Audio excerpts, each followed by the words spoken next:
The 2023 NFL franchise tag deadline is officially here, and to not much surprise, the Raiders and running back Josh Jacobs did not come to terms on a long-term contract for the star running back.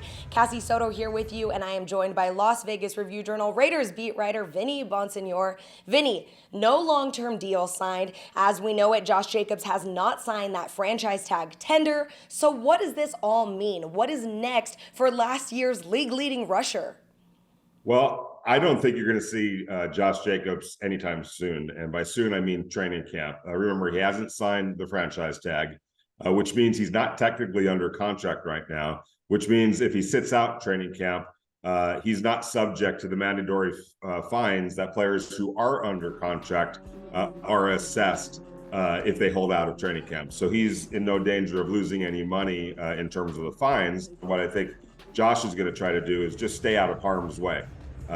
So if I was Josh Jacobs, I would do the same exact thing. I'm not going to step foot on any field until money actually becomes part of the equation. And that doesn't happen.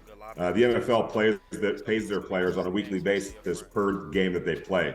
So he's not making any money or losing any money by sitting out of training camp. So I don't expect to see him at that point. But I'd be shocked, and this is a conversation obviously for another day, but I would be shocked if he extended that protest into the regular season for a couple of reasons. Number one, he'd be sacrificing a whole lot of money. Remember, he made just over $3 million last year. He's scheduled to make over $10 million this year. That's a pretty good pay jump from one year to the other. And it's money that he'd never be able to get back. And secondly, probably just as importantly, even if he did sit out to protest this, there's no immediate resolution by rule because of this deadline passing.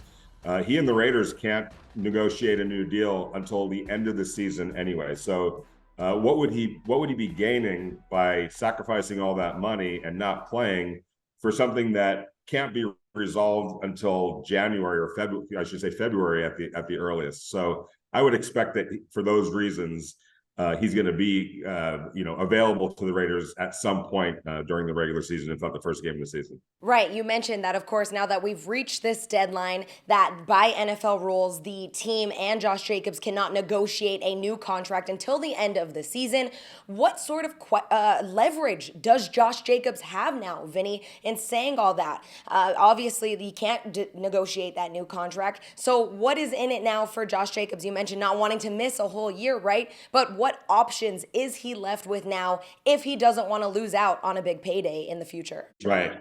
No leverage in terms of that. But going back to my original point, the reason I wouldn't step foot on a field until pay comes into play is Josh now has his long range future to consider. And, let's say he got hurt seriously during training camp or the preseason and jeopardized his opportunity to, come back to the negotiating table at the end of the season and maybe threaten, what his worth would be at that point. So again, he doesn't really gain anything and he doesn't really have any leverage at this point. For him, it'll be about protecting himself from injury until money starts coming into play in the regular season. And then he's got to go out there and play or lose a lot of money.